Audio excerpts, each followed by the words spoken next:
زنا سے بھی زیادہ وہ ہے اپنے ہاتھوں سے اپنے اوپر غسل کو فرض کرنا.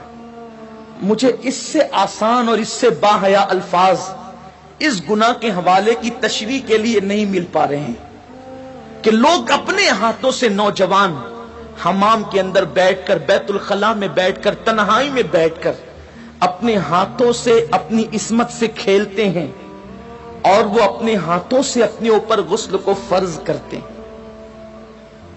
یہ کیا ہے؟ اللہ کے رسول صلی اللہ علیہ وآلہ وسلم فرماتے کہ جو اپنے ہاتھوں سے اپنی شرمگاہوں سے کھیل کر اپنے اوپر غسل لازم کریں، آقا فرماتے اللہ کی، سارے فرشتوں کی اور مجھ محمد کی اس پہ لعنت ہو. حضور جس پہ لعنت کریں. جو بے باک لڑکے ہیں، بے باک چھوکرے ہیں، وہ تو زنا کے اڈوں تک جاتے ہیں، لیکن نام میں ہاتھ جو شریف کہلاتے ہیں وہ ڈرتے ہیں کہ زنا سے پکڑ نہ لیے جائیں، عزت نہ چلی جائے، تو وہ اکیلوں میں، بستروں پر، مکانوں میں، دکانوں میں، تنہائیوں میں اپنے ہاتھوں سے اپنے سرمایے کو برباد کرتے ہیں. میں اپنا دل کا درد اپنے ان بھائیوں تک پہنچانا چاہتا ہوں اور آپ کے توسط سے دنیا بھر میں میرے جو نوجوان اس فعل بد میں گرفتار ہیں جس پر رسول پاک نے لعنت کی، اللہ نے لعنت کی، حضور علیہ الصلوۃ والتسلیم کے غلاموں جو اپنے ہاتھوں سے اپنے اوپر غسل فرض کریں، قیامت کے دن ان کو زانیوں سے زیادہ سخت عذاب دیا جائے گا. زنا کرنے والوں سے بدترین عذاب ان لوگوں کو دیا جائے گا. اور میرے آقا علیہ السلام فرماتے ہیں قیامت کے دن کچھ لوگ ایسے ہوں گے جن کے ہاتھ حاملہ ہوں گے، ہاتھوں پر حمل کے آثار ہوں گے. صحابہ نے عرض کی یا رسول اللہ، لوگوں کے، مردوں کے ہاتھ حاملہ ہوں گے؟ آقا فرماتے ہیں ہاں، جنہوں نے اپنے ہاتھوں سے اپنے اوپر غسل فرض کیا ہوگا. اشاروں کی زبان میں اس کا مفہوم عرض کر رہا ہوں. قیامت کے دن وہ اس حالت میں اٹھیں گے کہ ان کے ہاتھ حاملہ ہوں گے. اور یاد رکھنا ایسا کرنے والے ان کے چہروں پر پھٹکار برستی ہے، آنکھوں کے ارد گرد کالے کالے ہلکے پڑ جاتے ہیں، گڑے پڑ جاتے ہیں، آنکھیں اندر کو دھس جاتی ہے، زندہ رہ کر بھی انسان مردہ نظر آتا ہے. اور اگر 1 مہینے تک یہ فعل بد کر لیا ساری زندگی اس کی عادت پڑ جاتی ہے. ایک وقت تو وہ آتا ہے کہ انسان شادی کے قابل نہیں رہ جاتا. جب ماں باپ شادی کا پلان پیش کرتے ہیں، ادھر منہ چھپا رہا ہے، ادھر منہ چھپا رہا ہے، گویا کہ اپنی زندگی کو تباہ کر چکا ہے، برباد کر چکا ہے. سنی دعوت اسلامی کے اجتماع میں آنے والوں، وقت کے اختصار کو ملحوظ رکھتے ہوئے بس اتنا پیغام آپ کو دے دوں، اگر آج سے پہلے کسی نے اپنے ہاتھوں اپنے اوپر غسل فرض کر کے حضور کی لعنت مول لی ہے، اللہ اس کے رسول کی لعنت کا وہ شکار ہوا ہے، اللہ اکبر، تو وہ آج اس سنی اجتماع میں سچی توبہ کرے. اس لیے کہ توبہ انسان کی زندگی کو بدل دیتی ہے. یہ توبہ ہی ہے جس نے فضیل ابن عیاض کو اولیاء کا تاجدار بنایا. یہ توبہ ہی ہے جس نے بشر حافی کو بغداد کے میخانے سے نکال کر کعبے کا مجاور بنایا اور 2 لاکھ حدیثوں کا حافظ بنا دیا. یہ توبہ ہی ہے جو انسان کو بہت بلند مرتبے تک لے جاتی ہے. آج سچی توبہ کر لیں، اس لیے کہ توبہ کرو گے نجات پاؤ گے. ایک حدیث پاک کا خلاصہ اختصار سے اور اپنی گفتگو تمام کروں. جب بھی ایسے گناہ کرنے کو دل چاہے تو اس وقت اتنا سوچنا کہ اللہ دیکھ رہا ہے. اگر یہ سوچ کر کے گناہ چھوڑ دیا تو زندگی کامیاب ہے. میرے آقا علیہ السلام نے اس حدیث کو، عبداللہ ابن عمر کہتے ہیں میرا بچپنا تھا، کم و بیش 7 مرتبہ میں نے حضور سے یہ حدیث سنی ہے. آقا فرماتے ہیں کفل نام کا بنی اسرائیل میں ایک شخص تھا، ایک جوان تھا، گناہ کرنا اس کی عادت تھی.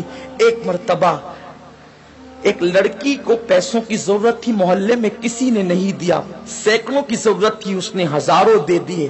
لڑکی نے شکرانے کے طور پہ اسے دیکھا، اس نے لڑکی کو کہا ایک کام کرو، میں نے اتنے پیسے دیے ہیں، اس کے بدلے میں کچھ نہیں چاہتا، بس اتنا چاہتا ہوں کہ تم میرے گھر چل کر تھوڑی دیر بیٹھ جاؤ اور مجھ سے کچھ باتیں کر لو. لڑکی چلی گئی، اس نے ساری کھڑکیاں اور دروازے بند کر دیے اور لڑکی کے ساتھ بیٹھ کر باتیں کرنے لگا.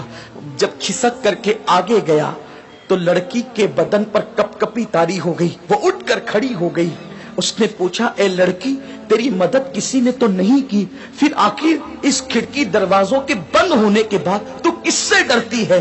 تو لڑکی نے جواب دیا کہ کوئی نہیں دیکھ رہا ہے، کفل تو نے 1000 بار ایسے کام کیے ہوں گے، لیکن آج سے پہلے میں نے ایسے کوئی کام نہیں کیا، مجھے ڈر لگتا ہے اگر قیامت میں میرا اللہ مجھ سے پوچھے گا تو نے یہ گناہ کیوں کیا، تو میں رب کی بارگاہ میں جواب دینے کی طاقت کہاں سے لاؤں گی؟ میں اللہ کو جواب نہیں دے سکتی، اس لیے میں ڈر رہی ہوں، وہ مجھے دیکھ رہا ہے۔ کفل نے کہا اگر وہ دیکھ رہا ہے تو تو یہاں سے چلی جا۔ لڑکی چلی گئی، ادھر لڑکی گھر سے باہر نکلی، ادھر موت کا فرشتہ گھر میں داخل ہوا، کفل کی روح نکالی۔ اللہ اکبر!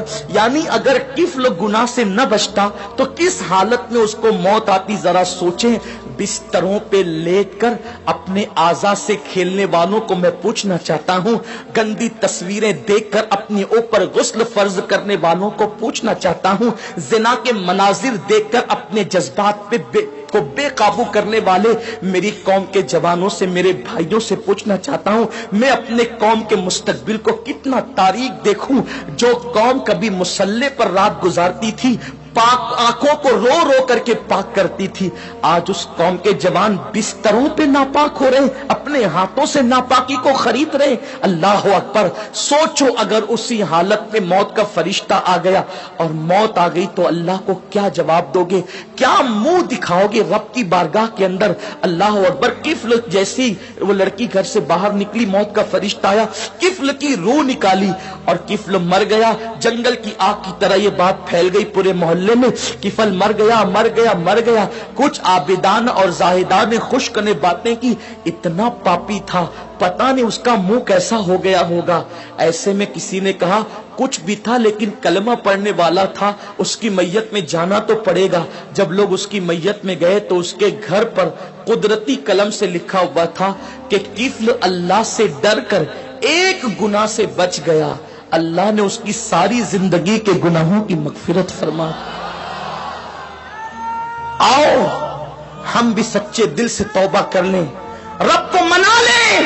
زندگی کا کوئی بھروسہ نہیں، اور اتنے بڑے اجتماع میں آئے ہو، میں تو بس اتنا کہتا ہوں یہاں سے جاؤ تو یہ عزم لے کر جاؤ، انشاءاللہ نہ گناہ کریں گے نہ گناہ کرنے دیں گے۔ اپنے علاقوں میں جا کر سنی دعوت اسلامی کی شاخیں قائم کریں گے، برکات شریعت کا درس دیں گے، اجتماعات کریں گے تاکہ ہمارے نوجوان گناہوں سے بچ سکے۔ ممکن ہے اپنی فغاں سے چند لوگ ہی بچ جائیں تو یہی اپنے لیے نجات کو کافی ہے۔ اللہ تبارک و تعالیٰ سے دعا ہے میرا اللہ مجھے آپ سب کو عمل کی توفیق دے۔